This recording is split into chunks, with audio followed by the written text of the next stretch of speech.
Hey team, I'm coming to you today with an update for the move. Has become my habit, I think it would be helpful to give a little bit of voice to where we are in this process about our Durham relocation. So just wanted to take a couple minutes to do that. The first thing is that 2 weeks from today, we will end our lease at American Tobacco. I will say that that is actually not signed yet on the hard line. It's signed on a dotted line, which has been part of the holdup in sharing like more information with you sooner. Basically, we are in a three-pronged process here. Roivant is one party, we are one party, and Capital Broadcasting Company, who owns American Tobacco Campus, is one party. And so we have done all of our parts and are just waiting on the other pieces at this point. So that lease agreement has been in limbo, but February 28th should be our final day paying rent here at American Tobacco.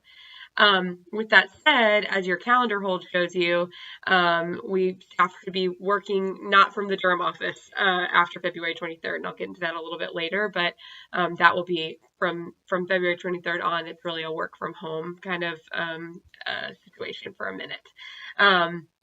So another piece to that puzzle that we've been holding on because we are still in limbo is the lease for the temporary space of where we will go. But given where we are in the negotiation process, I think it's fine to go ahead and share with you what our plan is at this point, and then if it progresses and something else happens, I'll let you know as that happens. So right now we are planning on temporarily moving, and by temporary I mean 3 to 9 months, probably more on the 6 to 9 month side of that at this point. Moving into Durham Nativity School. That may sound familiar to you because our dear Kim Suarez came to us from Durham Nativity School. A quick word on the school, but you should definitely look it up, and there's a link in the Encompass today. They are a privately funded school for middle school boys who are from low-income homes who would qualify for free and reduced lunch. So aligned with the work that we're doing in that way. The school bought an old church and has converted it into a beautiful school. And Kim was actually part of the process to spruce it up. And so you can see her good work when you come to visit. So we will be on the first floor, which is still mostly occupied by the church that was there. Their church office is there, and that's it.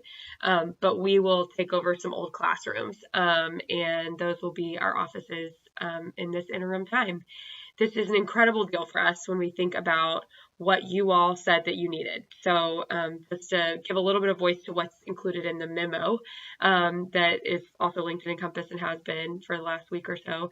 The biggest need was access to a printer, followed by access to a copier and access to supplies. So those are the things that you all said you needed most. And so being in this space allows us to have that free of charge because we'll be able to move our copier and flash printer to that space. We also will go ahead and move one of the Xerox copiers to the Rocky Mount office. So for staff who live farther out in that part of the region, that will be actually a better fit for you. And then that's not to say that we're not done figuring out some printer fixes for those who are far away from both of those spaces. So that is still to be determined. I heard that need loud and clear, and we're working on being responsive to that. But in the meantime, that was the biggest need. So we are excited to be able to fill that. Additionally, people kind of gave us varying needs. The majority of our staff said that they would need a desk fewer than 1 to 2 times, like 1 to 2 times a month or less. And so with that said, we won't be creating permanent desk spaces for anyone because it's a temporary space, but we won't be creating assigned desks in this office. Instead, we will have hot desks set up that people can come and use. We will always have an operations staff member business hours.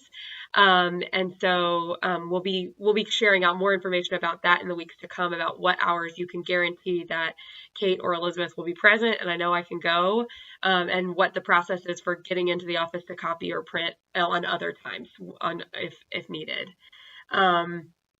So in terms of having those spaces available to us, we also will have, one of the other reasons this is just a really great fix for us, is that we'll have access to large group spaces. So when it comes to needing to host larger team meetings, there will be a small to medium-sized conference room available to us. in addition to the rooms that we already have. And then there also will be a large, they call it a fellowship hall, but it really is a room that doesn't have any religious, as I'm sitting here on Ash Wednesday, it doesn't have any religious icons on the wall or anything like that. So it's a school space. And so that fellowship hall is available to us, as well as an assembly hall. And so there are large spaces to accommodate lots of the different things that our team needs, like the DEI learning series or the Monday management series, things like that. We will need to get scheduled, and we're working on the details of getting those, like how do we schedule that with the school right now, but we will have access to that for free. And that is huge, given all the things that we researched and what we were considering. A couple of other places will potentially be available, and what you can expect next week is for Kate and I to share a one-pager that gives you suggestions for the week that all staff will work from home, the week of February 26th to March 2nd. We'll give you suggestions of places you may go during that week. And then also, as you're setting up your smaller team meetings, many of our teams already do this. You know, the ELT team I know meets at the library a lot. The Leadership Continuum team I know has met on NC State's campus. So there's some of those things that already exist that we'll just be compiling into a one-pager that when you come to a point where you need to schedule a team meeting, the Durham Nativity School for this 6 to 9 months moving forward will be an option, but also there are other spaces that are available to us that we'll be trying to use in the triangle. So we'll be sharing more again about the move into Durham Nativity School as we work out the kinks of the lease. We have not officially signed again on the line, but wanted to share that update with you so you know we're in progress on that. And right now we're working out the details of parking and keys and, you know, all the things you have to figure out with the landlord.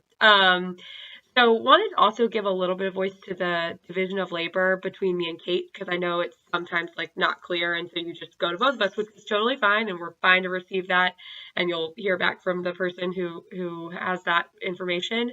Kate is really leading on our move, and so she's the one who's communicating with you about your desk needing to be cleared off and packing up supplies that are related to your work areas and things like that. I'm really leading on the work with our partners, our national team, and working with our landlords in Durham, in Kinston, in Rocky Mount, and setting up the space, making sure that we have everything we need as we move into the new space. So she's doing the move and the logistics of getting out of Durham, and I'm managing the relationships, really, is kind of how it cuts down. We wanted to take this opportunity to let you know, February 6th was the deadline to clear off desks, and we know folks have communicated if they couldn't meet that deadline.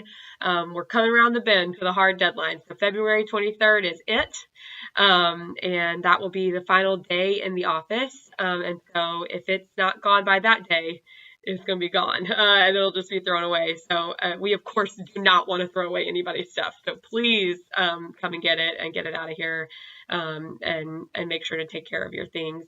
And just on behalf of Kate, I would say, like, anything you can do to take your stuff and anything else that we can give to core members and things, we're trying to really reduce what we have. And so the more that we can all collectively do, that would be great.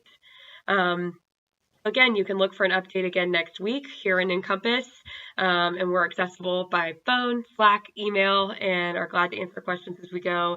As many of you know, I have moved 20 times in my life, and so I'm no stranger to a move, but I know every time it comes with a lot of angst and anxiety because you're leaving a space that was meaningful in good and hard ways, and it also just means moving your stuff. And so I'm no stranger to this, and know that it can be causing a lot of questions, and we're happy to help you get those answers. And we're so grateful as people bring things up that we maybe haven't had a chance to think of yet, because it has been going fast here for a little while. So please reach out, and we're very excited about this. Thanks to everyone for being here over yesterday, and it was good to see everybody here in this space one last time. And we're here if you need us. Okay, thanks.